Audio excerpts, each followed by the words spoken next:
So, how aggravated do you get when the press gets it wrong? I know it gets my goat.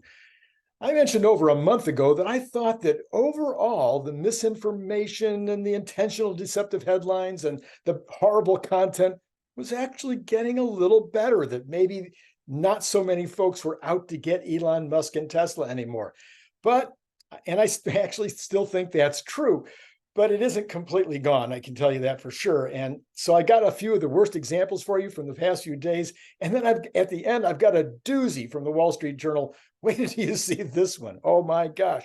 So this is Randy Kirk. Please hit like and subscribe and notify and all that kind of stuff. And then join Patreon. Listen, earlier today, I did a video with Brian Wang. It was for those who want to tax their brain. Okay, this is like high-tech stuff. And I know some of you'll get it right away because, you're brainiacs and you know the stuff better than I do. But for others of us, we're going to get stretched by this. But I did the video because we need to get stretched. We need to understand Tesla from A to Z if we really want to be ahead of the game. So I highly recommend you check it out. I'll put a card up later. Here are my 4 FUD stories from Vox, who never gets it wrong. Oh my gosh, what a horrible journal this is. Anyway, okay, Vox. Elon Musk's FSD version 12 demo includes a near miss at a red light. Did you guys watch the video? Did you watch the demo? Did you see a near miss? Did you see anything close to a near miss? Did you see any danger at all for anybody, any place in that car? Or did you see Elon Musk immediately take over as soon as the car inched forward? Did you see any cars slamming on brakes?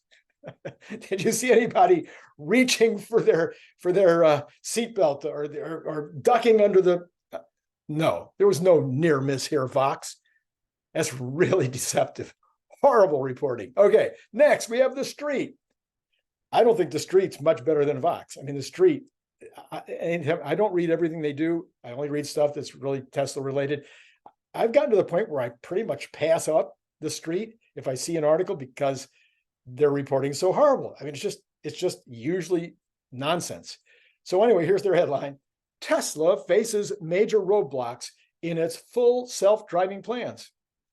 Major roadblocks. Well, clever headline. Oh, major roadblocks. Get it? Okay. The street is saying here that Tesla faces major roadblocks in its full self-driving plans. The major roadblocks are 2 trials, 2 personal injury trials that are coming up with Tesla, and NHTSA.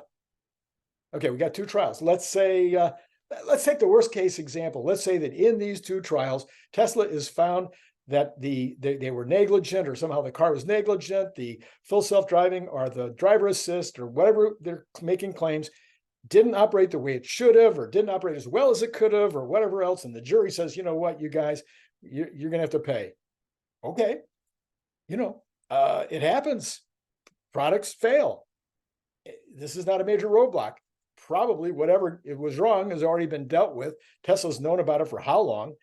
They're not going to sit around and not fix whatever it is that is going to cause them to have a lawsuit. So anyway, I don't see that as a minor roadblock. I don't see it as a as a piece of dust in the road. Anyway, okay. And then there's NHTSA.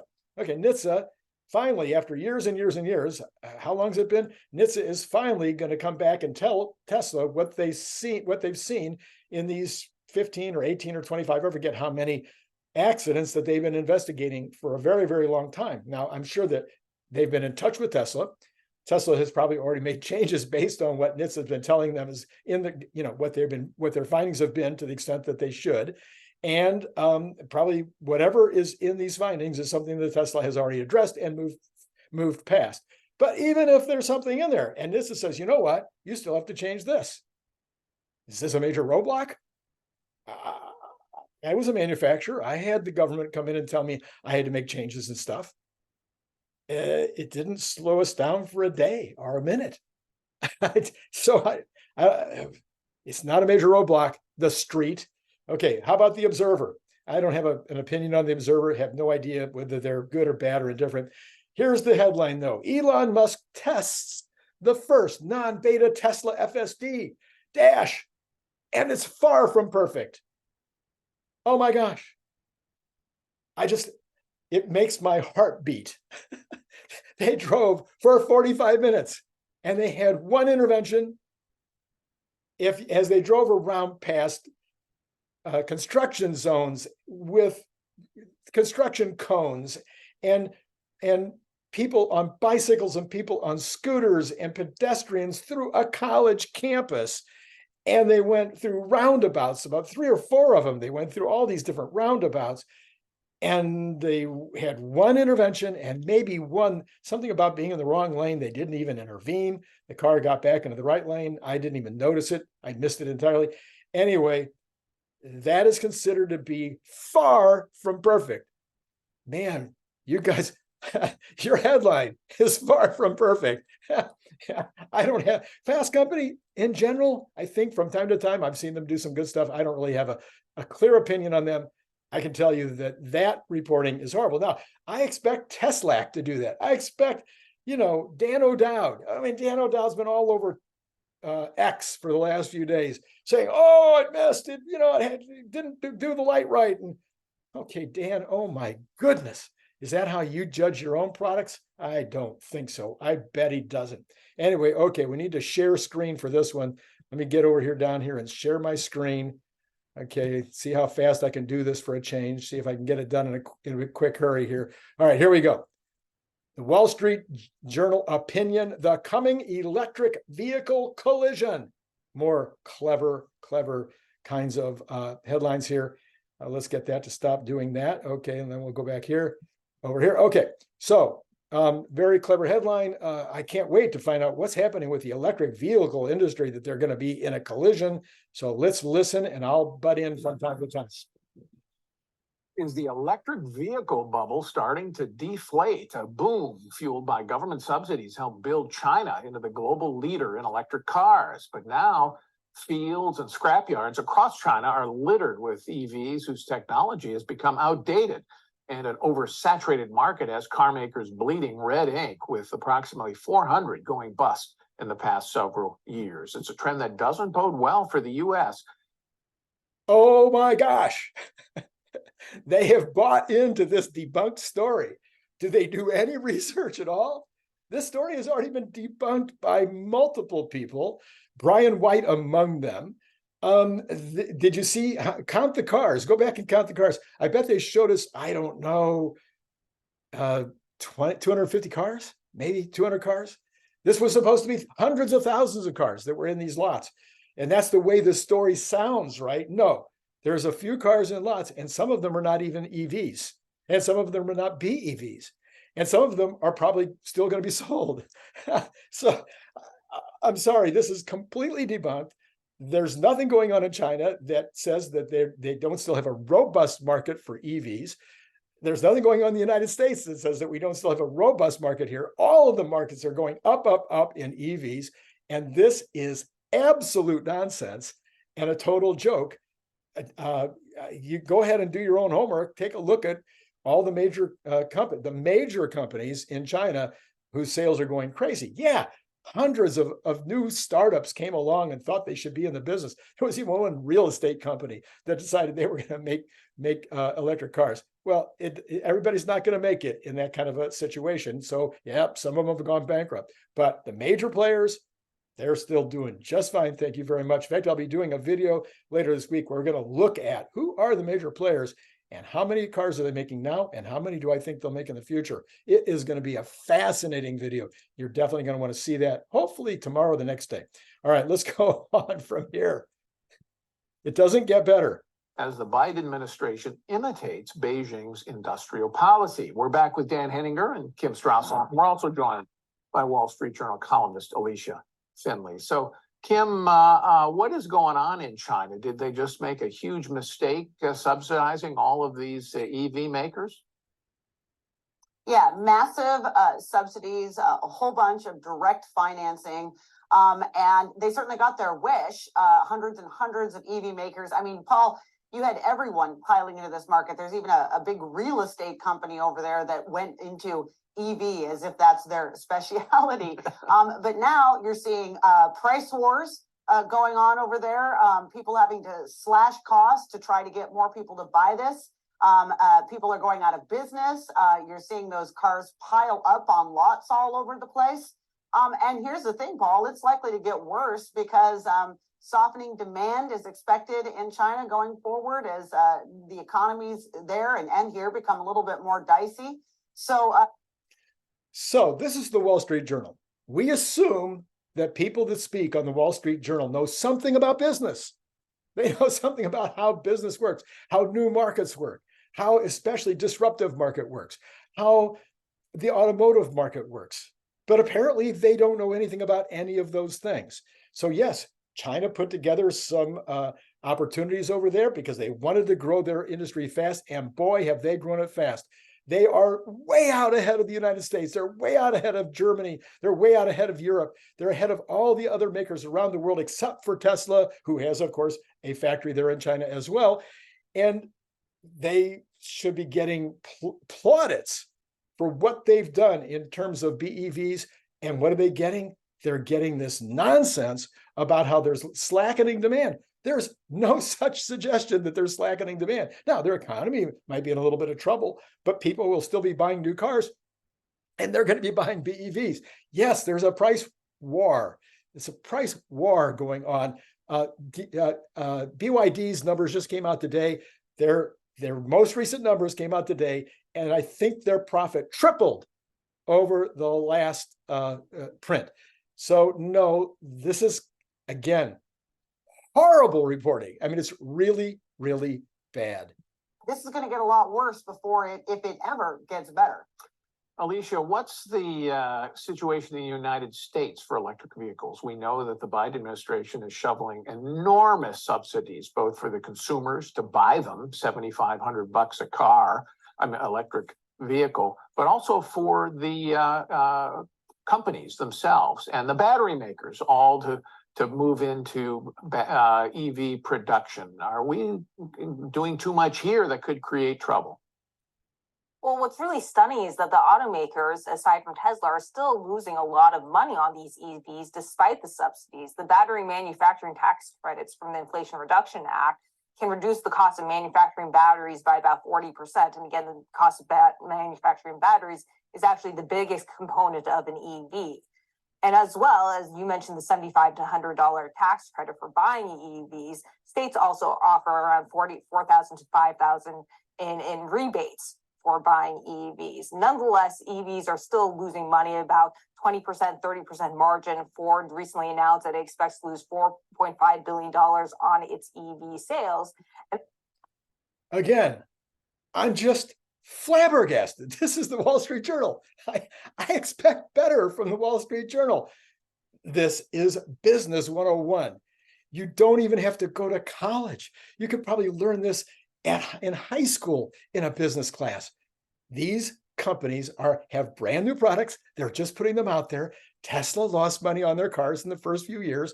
BYD loses money on any new car that they put out. General Motors, doesn't matter whether it's a BEV or a brand new ICE car. If they put a brand new car out there, it loses money until they get it ramped up. What is going on here? And there's absolutely nothing going on here in terms of the advantage of bringing over. Now, look, I'm a small government guy. I do not believe in subsidies, but I do believe that this is probably the right thing to do. It's strategically important to bring these battery manufacturers and these raw materials and this mining over into the United States. I think that's probably an extremely wise idea from a strategic standpoint, even from a military standpoint. I think it's just going to get worse in the U.S., as Kim noted, as it is in China, in part because of these mandates from the Biden administration, but also from California that requires automakers to sell an increasing share of their fleet, or must be EVs. And that must be about 100% by 2032 under new proposed rules under the Biden administration. So this is going to happen anyway. I know you guys follow me and you follow the category. You know it's going to happen anyway. I think it's going to be, there's not going to be any ICE cars made in 2028. 2027 will be the last year that any ICE cars are made in the United States, in China, in Germany, in Europe. I don't care where you're talking about. There's just not going to be any ICE cars made. So the market's going to take care of this anyway. the fact that they've put these mandates in that they have to be phased out by a certain date, I think they're stupid. I think they're wrong. I think they're ignorant. But having said that, does she take any time at all to say, well, maybe that's not even necessary? And gee, maybe this was a good idea. Maybe we really want BEVs. Maybe we really want electric vehicles. I mean, I'm not a global warmist guy, okay? But I do like clean air. And I do think that it's probably a bad idea to put all that CO2 up in the air. I think it's a good idea to have sustainability. The Wall Street Journal must believe those three things. I think they might even think that global warming is true. In the worst case, they might think it's catastrophic and it's going to be horrible someday. So why are they? Please help me. Let me know in the comments. About 100% by 2035 in the California states. And now, so the automakers are going to end up having to sell these cars at huge losses just to move them off the dealer lots. And I think we're going to see a very similar story play out here as in China. So what she did not provide any kind of proof of that.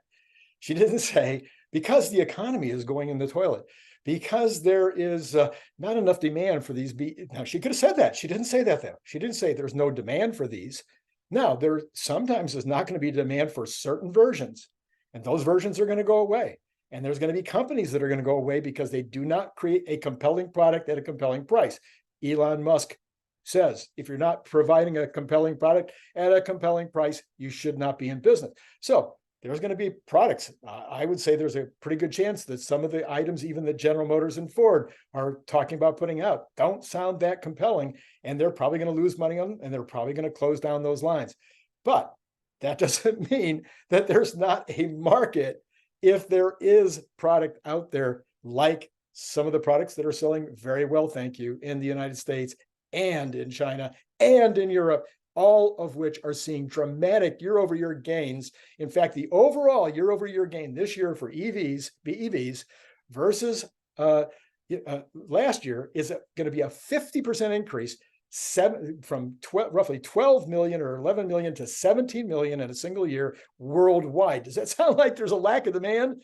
What is wrong with these people? So there's a real danger, Dan, that people who make gas-powered cars in the United States are not going to be able to keep working because the companies are going to have to shut down some of those lines to be able to pile into EVs, even if they're losing money, if the mandates that the Biden administration has imposed continue. Yeah, and I think the assumption has to be that for now that they will continue. And I think we have to consider the political implications of all this. Where is this headed? I mean, the thing to focus on is these are not climate goals, as we've been saying here. These are mandates. These are requirements. They are forcing the auto industry to transition from gas vehicles to electric vehicles. The head of Toyota Motors has proposed there should have been a competition, say, between electric vehicles and hybrids, so that both manufacturers could work through some of the difficulties and consumers could. But this is going to force people to buy cars that are expensive. We saw the example of what happened in China with all these cars. Wait a minute. How is it forcing anybody to do anything? Look, again, I'm a small government guy. I'm a conservative. Nobody's forcing anybody to buy an electric car. You can buy, there will be used ICE vehicles available for purchase for at least 25 years into the future. Okay. You have cars, I have cars. I'm driving I'm driving an 11-year-old car. My wife, a couple of years ago, when we traded in for the Model Y, she was driving a 20-year-old car. These cars last for a very, very long time now. So cars that are made in 2026, there'll probably be at least 10, worldwide, at least 10 million cars, ICE cars still made in 2026. If you really want an ICE car, you can buy one of those, or you can start buying used cars, and you'll be fine for the next 20 years. Nobody's forcing anybody to do anything, except they're telling the automobile companies, you will not be able to sell these cars. That is true, and that I might object to as a conservative, but it doesn't matter. It's going to happen anyway. So if they don't do it, they're just going to be out of business because they haven't gone where the business is going, just like happened with, cameras, film, flashlights. I mean, go down the list of all the things that have been eliminated in the last 15 years. It didn't have to be a government mandate. It was disruption. That's what's taking place here. Anyway, that's enough. I'm tired of yelling at these people. Oh my God. So anyway, be sure, I'm going to put that Brian White video. Here's the card. Go back and take a look at that. Hit like, hit subscribe, hit notify. So tomorrow morning you can hear, the right out of the gate, you can hear what's going on with Tesla, what's happening with the market. And then, of course, Patreon, only 3 days left, Tuesday, Wednesday, Thursday. That's it. So I need like 5 a day if I'm going to make the numbers. Okay, that's all I got for you today. It has been great talking to you.